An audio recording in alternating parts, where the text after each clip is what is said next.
Nuestro nuevo artículo recién salido del horno, 21 de diciembre de 2024.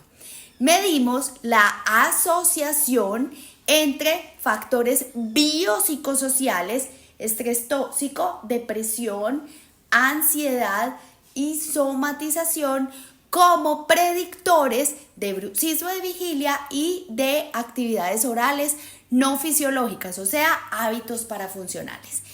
¿Qué encontramos? Encontramos que el estrés tóxico, la ansiedad y la somatización son predictores súper significativos, incluso clínicamente, con un tamaño del efecto grande en la clínica para los hábitos orales parafuncionales. La depresión no. En cambio, para el bruxismo de vigilia, la depresión, ansiedad, somatización y estrés tóxicos fueron los principales predictores. Ahí les dejo.